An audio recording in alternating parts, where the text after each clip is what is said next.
Welcome, everyone. We are live on this glorious Monday. And it is a glorious Monday. What does the sky say? Ooh. I saw stars last night, but I see none now. There's clouds, meaning snow. The S word. But that's all right. We love it.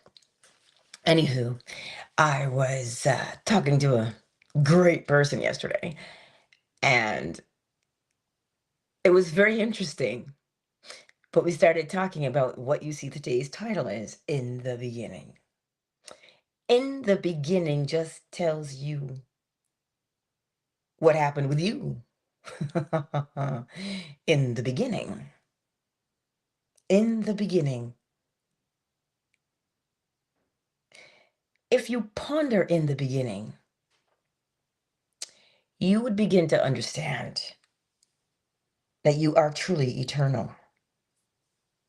Because it just says in the beginning, like in the beginning when I became a mother, in the beginning when I became a father, but it doesn't tell you prior to that, which would indicate there was something else going on before your beginning. Your beginning as man, as woman, well, as man, as humanity, then. So today, as we go through the day, ponder it. In the beginning. In the beginning, you already were. This is why scripture can come along and say, before the world was, I am. Before the world was. Before the world was created, I was already here. And you notice how he doesn't say it, or it is not said in past tense. He doesn't say, I was here. He says in the beginning, I am here. He always speaks in present tense. So practice today speaking in the present tense. Because we always speak in present tense. Watch yourself and you'll see it. Well, we say, man, I am, dot, dot, dot. Man, I am, dot, dot, dot. We are always speaking in present tense. Because you're here. You're here now. Now determines later. Without now, there is no later. Later is the effect. The cause is now. So in the beginning, I am. If you contemplate that today, I wonder what would happen. I wonder what would stir up within you. I wonder what would awaken within you if you simply asked yourself, wait, in the beginning, I am? And if you practice speaking only in the present tense, if somebody asks you a question, answer in the present tense. The more you start practicing present tense, do you realize you're living right here, right now? As opposed to, man, I will get to it later. Man, I'll see you later. I'll do it later. Instead, well, I'm doing it now. I am doing it now.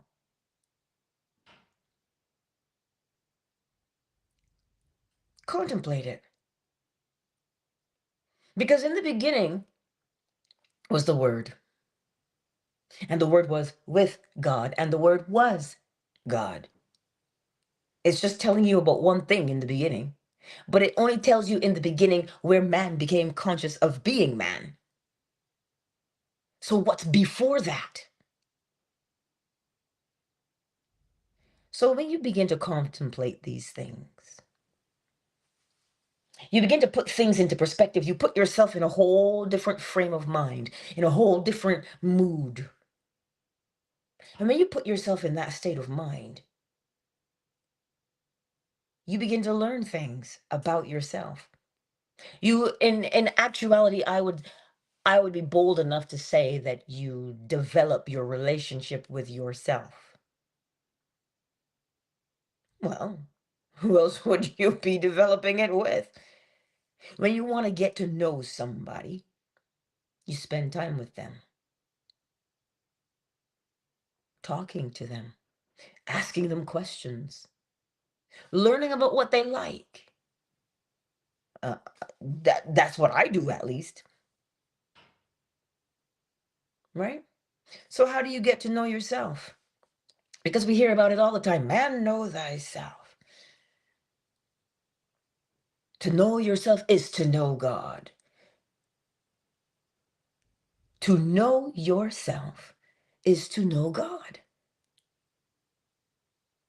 Because God is within. So the next time you hear in the beginning, know that that beginning portion was when man became conscious of being man. But man was always conscious before man became man. Oh, but Angela, that makes my head hurt to think about that. Your head doesn't have to hurt to think about it. Contemplate it. Spend some time in it. You see, when you're trying to solve a problem, or you're trying to brainstorm, come up with ideas, what do? You get quiet and you start asking questions to pull answers out of yourself. And you go about, you're like, oh my gosh, that's exactly what I was asking. You're turning your attention towards what you want to know. How is it possible that I was here? How is it possible that I am here? Because remember, it's only present tense. It's only ever present tense. So when we go out into the world today,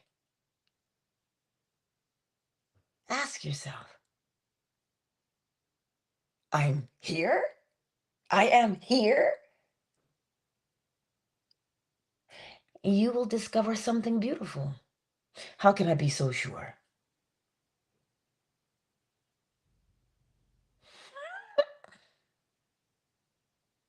I can be sure for me. That means you will have to test it for yourself so you can be sure. Because if you think about it, right? What do we do when we go out into the world? Man, how am I gonna do this? How am I gonna do that? How am I gonna go here? How am I gonna get this? All day long, we ask ourselves, how am I gonna do it? But do we ever stop to ask ourselves, I'm here? I am here? I am. I am. Do we ever stop to ask ourselves that? You see, when we take our attention, Neville Goddard so poetically says, remove your attention from your problem. It's not going anywhere. You are. The problem is not going anywhere, but you are. You are moving mentally towards the solution. In order to get to the solution, you must leave the problem behind. So we get into the practice, the habit of mentally moving ourselves from where we are. Oh, my hip. Oh, my knee. Oh, my back. Oh, my elbow. Oh, the rant. Oh, my family. Move yourself from there mentally and just simply, I am. I am. Wait. Wait a minute. I am. Oh yeah, I sure am. And the more you begin to do that, you will begin to get a sense of something greater than yourself. That, and the funny thing about when you see greater than yourself, meaning greater than your problems start to become like ants, maybe the size of them.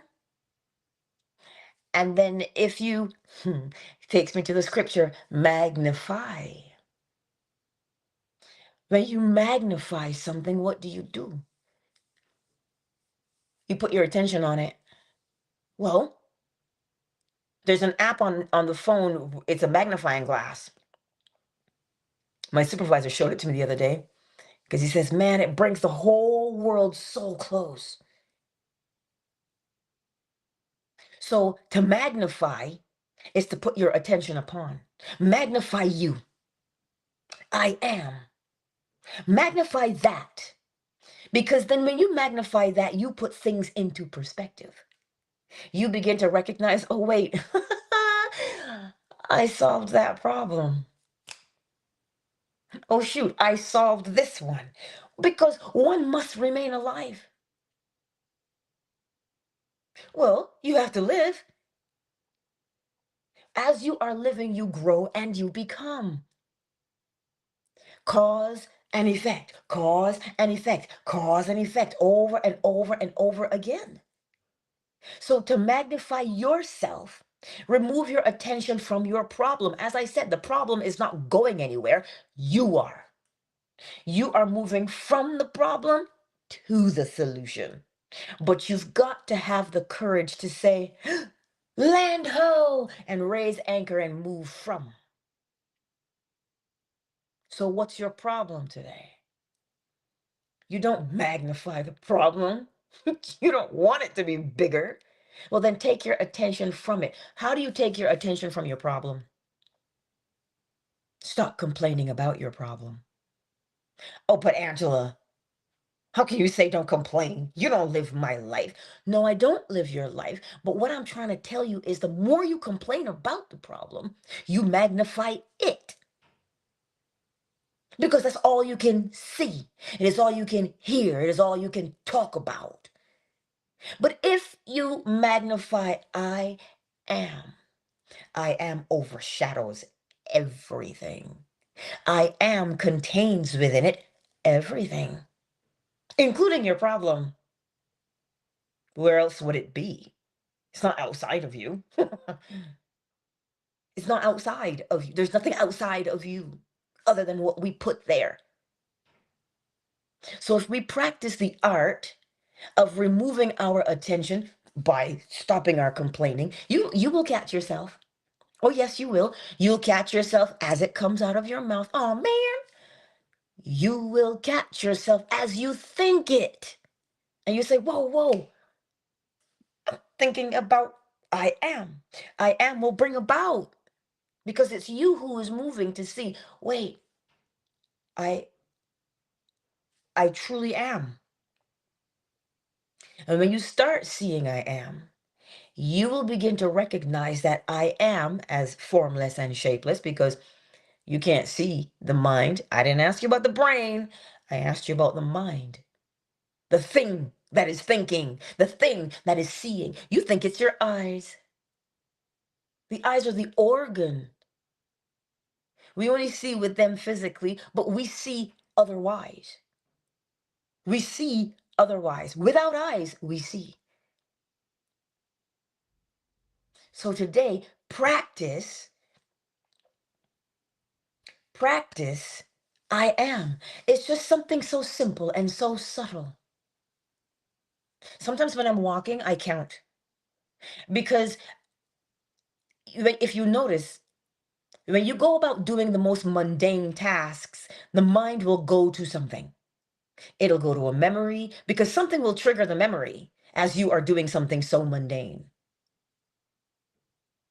You smell something, it rips you back to your childhood.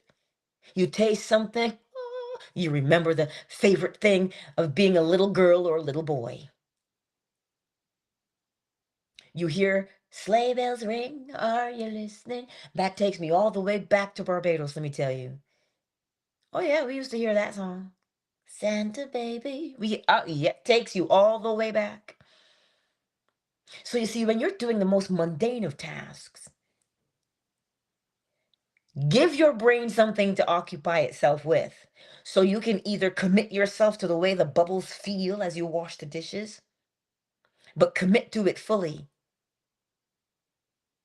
Because when you are there on that, you are magnifying that which you do at that present moment. So that's why I say if you complain, that's what you're magnifying. You're giving yourself wholeheartedly over to it.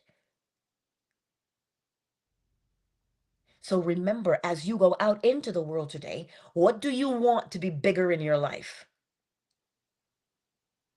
You want the beauty to be bigger? Well, then magnify it. You begin looking for the beauty. You begin looking for kindness. You begin looking for the greatness in humanity. You'll see it. You will also see it if you look for the worst. Whatever you magnify is what you will see. Oh, magnify the Lord, for he is worthy to be praised. I heard that song. That's what we used to sing in church. To magnify is to put your attention on. So in the beginning was the Word, and the Word was with God, and the was. The Word was God. So what are you going to magnify today? What will you give your attention to? Well, to make your life simpler, whatever you're doing, commit to it. Wholeheartedly. Data entry, do it. Painting, do it. Drawing, do it. Driving, do it. Wholeheartedly. And you will begin to feel a shift within yourself. You will know it when you feel it. Because when you complain, you also feel it. What you magnify, when it expands, you will feel it. You can't not.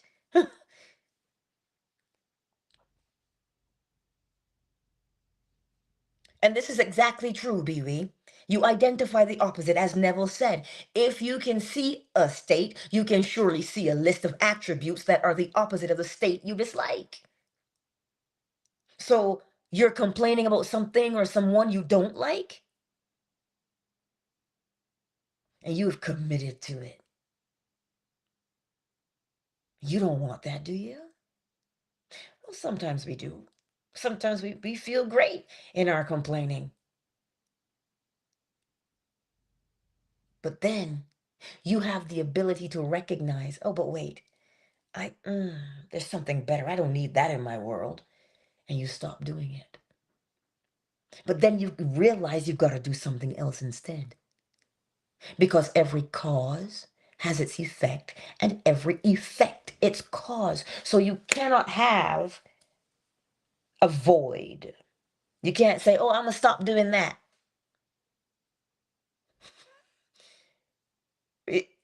If you stop doing that, you have to start doing something else. Because you must always be doing something, because that is the principle of vibration. Everything moves, nothing stands still.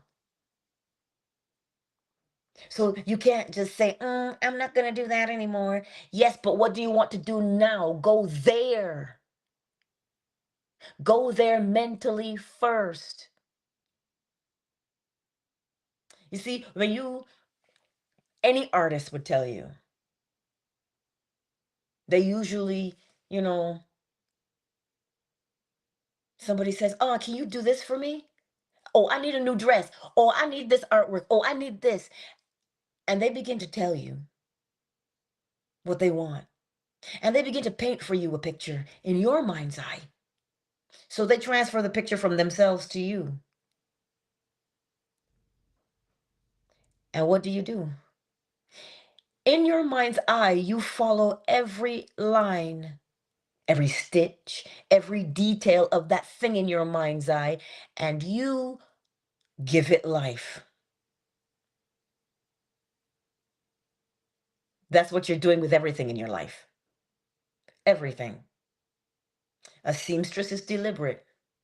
So is a tailor. So is a painter. So is a sculptor. So is a baker. So is a businessman. They are all deliberately doing what? Magnifying what is within their imagination. We get to interact with it because they stay faithful to bring it to fruition. All of these apps that we're on right now, YouTube, Facebook, Twitch, Twitter, fan base, all emerged from the mind of someone somewhere as an idea. And they focused on that idea. And as they focused on the idea, it expanded, and they saw all the things, all the attributes of that idea coming to fruition. And here we are taking part in it. But that takes some discipline to remain faithful so that you finish what you started. But here's the beauty of that: the Creator is so in love with its creation that it stays faithful to it to bring it to completion. If you didn't love it, you'd toss it to the side and go, meh, I don't really feel like it anymore. It's what you would do. But because you love that thing in your mind's eye, you dedicate morning, noon, and night, and every other moment of the day. You don't sleep, you don't eat, shoot, you don't even wash your P's and Q's. Ow! But you fulfill it because you're compelled to do so from the love of what it is that you're doing. So you have magnified it. So whatever you magnify, you love.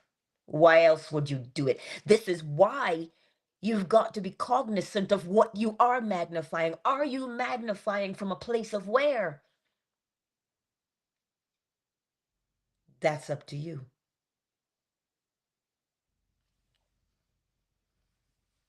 Well, today here's a prayer request that comes from John McCory. So if we can all, we've got to use our imaginations, because silver and gold have I not, but such as I have, I give unto you. If you say this is what is required, well then, see it in your mind's eye as completed, and all of the resources required will make its way to you. And the orphanage will thrive. Each child will thrive. That is what happens. Because prayer is not, as Neville says, prayer is not it's not an action of begging. Prayer is the action of claiming that what you have is. What you have is. Not will be, is. So your orphanage today is a thriving success, and all of its needs are met. So said, so done. Not because I know magic, but because that is your desire. And your desire is already fulfilled, or else you wouldn't have it. Cause, effect. The desire comes up, the solution is there, the effect. So if you don't know what I'm talking about this morning because you're not on the YouTube, in the YouTube streets, now you do. So no longer will we say, oh, I'm in need of. You say, I have. I have. And what do you have? You begin to proclaim what you do have. And you proclaim it and you proclaim it until it just feels natural to you. Because in your proclamation, just like Daniel, when he opened the window and he started to pray, it looked like nothing was happening. Daniel opened up that window and he turned his face towards Jerusalem. Jerusalem, as Neville says, is inside. He turned his attention within. So he turned his attention within. And on the outside, it looked like nothing was happening. It looked like nothing was happening. But then 21 days later, 2 plus 1, 3, 21 days later, this angel shows up and said, whew, I sure am glad you didn't stop. You didn't stop praying. I had to fight to get here. What is the personification of that angel?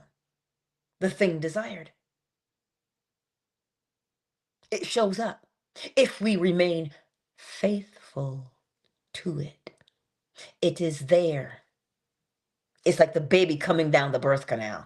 It is there in all its glory. And you're like, yikes. Yeah, it is. It's there. You can't see it yet, but you have the evidence. The stirring within you is the evidence. So you hold fast to the evidence. I'm not talking to you this morning, I'm talking to me. Hold fast to the evidence that you have within, which is your desire. It's the only piece of evidence you have. So you cling to that evidence and the truth of it. So remember, we speak in present tense. I am, I have, I am doing. I'm looking at you. I am. Practice present tense today. And you'll realize you'll stop saying, man, I want, man, I need. And you will say, I have, because it is present tense. Want is future tense. I want. I had is past. But I have is now. Anyway, let me welcome everybody into the space this glorious, glorious Monday. John, Dewey, Sugar Visions. You're the ones who've made yourselves known here in the chat on YouTube, Facebook, and Twitch. So I see you. Yoda Green. Hey, you're on Twitter in these Twitter streets. Fan base. Oh, fan base is bumping today. I'm just looking at the screen right now. We've got the lovely Flo Smiles, KZ, Big Mike, Joaquin is in the house, My Melanin, Moon and Dolphin Duck, Miss McQueen, Ray Ray, Oracle Treehouse, Happy Afternoon Delight is in the house. So today, as we go through this day, practice, because in the beginning is only telling you what happened to you. So what's before you? It is there. Not was, it is. So that means our task today, if we choose to practice it, is to live in the present tense. When I get home, I'm gonna make, I am cooking. I feel like having. Right here, right now, we speak in the present tense. And you will realize your thoughts will start to formulate around present tense. You see, we sometimes take for granted that the body responds, you know. The body responds. You cannot see the response all the time, especially if it's neurological, but it's there. You start saying, well, you know, I am, dot, dot, dot, I am. You begin to rewire your neurological pathways. You don't see that yet, but it shows up in your actions. The same thing happens when you say, man, I don't know, I cannot, I won't, I need. You are rewiring your neurological pathways to match. And then on the outside, that happens. It's like your blood pressure raises all of its own. Why? Because it is following the cause. You have a chemical reaction in your body every time. You do. Whether it is oxytocin, whether it is norepinephrine, adrenaline, cortisol, they are secreted as an effect. That's what happens. Let me tell you something, Linda. Every time I walk by somebody and they've got a pit bull, my blood pressure is raised. Because the memory associated with the pit bull. That's all I heard behind me, okay? I could feel his breath on my heels, and I was like, Flo Joe. And I scaled that guard wall, let me tell you something. And I will always remember it. Always remember it.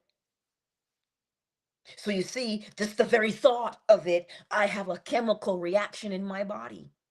Same thing for you. So now imagine, if you will, the moment you start committing to I am right here, right now, something happens within you that you cannot see at the present moment. Because you cannot see the subtleties of your change, it does not mean it is not occurring. It's like labor. The baby triggers that first release.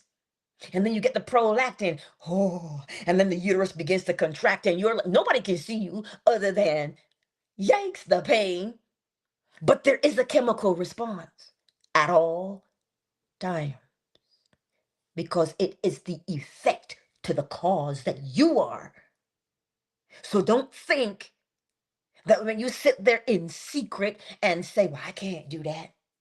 I can't finish this. I don't have all the resources. I don't have nobody in my life. What do you think is being released in your body? The evidence of what you say to yourself.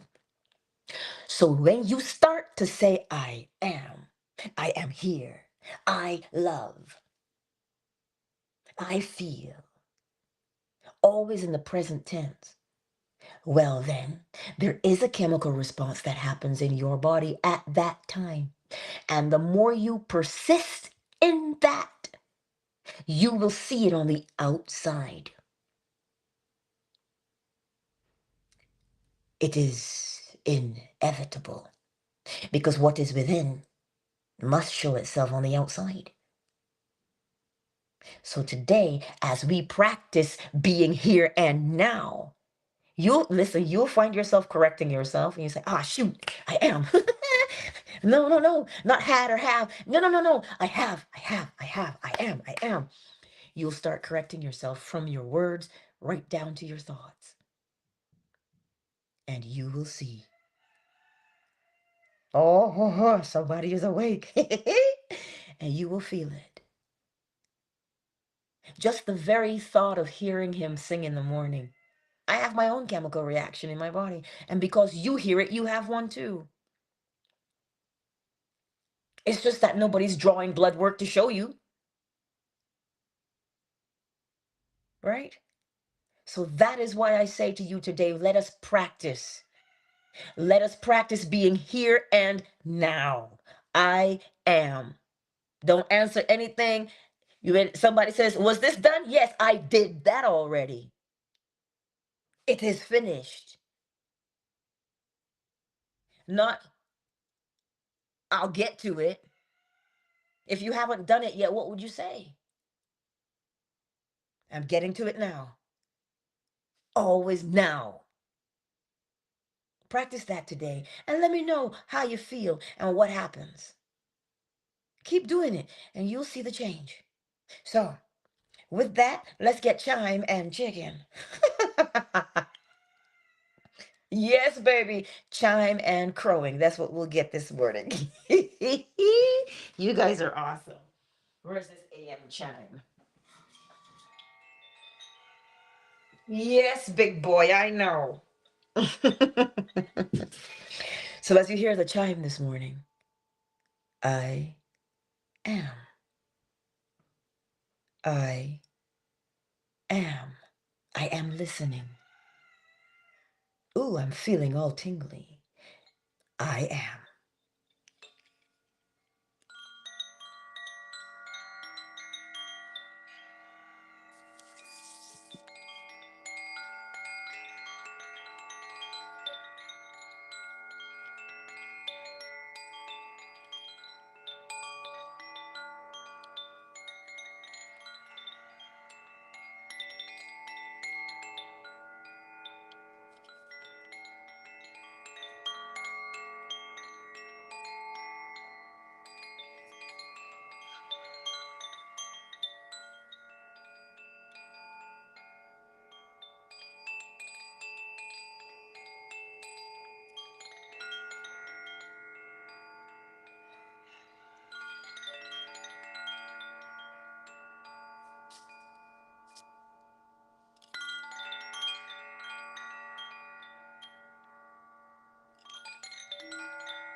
And before we initiate the countdown, listen, we have a new sister-in-law. Flo smiles too, right? Our new sister-in-law is out of the ICU.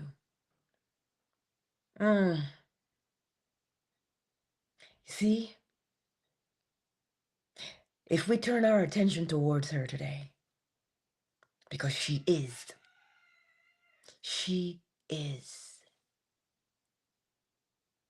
oh, indeed she is, on the mend. Yes.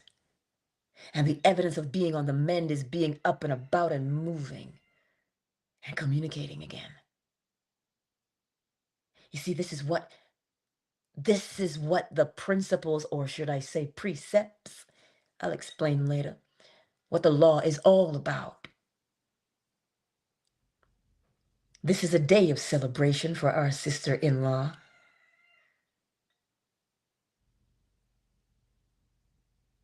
And I say, yes, indeed, she is. And we love you because allegedly she's listening. So we shout out to you. You are in our hearts. You are in our thoughts. Indeed. And we love you. We do. See? We are hearing the great news right now. We are hearing the great news.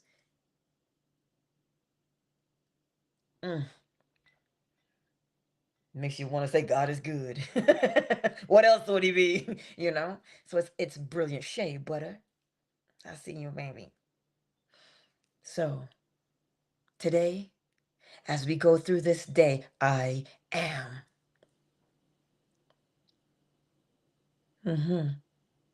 Countdown initiated. 5, 4, 3, 1. Because he just gave number 2. So I'll see you tonight at 10 p.m. Eastern Standard Time, where we will read a Neville Goddard chapter. We stopped on chapter 25, I do believe it is, because we did the Count of Monte Cristo on Friday. So we are reading chapter 25 tonight at 10 p.m. Eastern Standard Time, right here on Twitter, Fanbase, YouTube, Facebook, Twitch. That's where we shall be as we read tonight.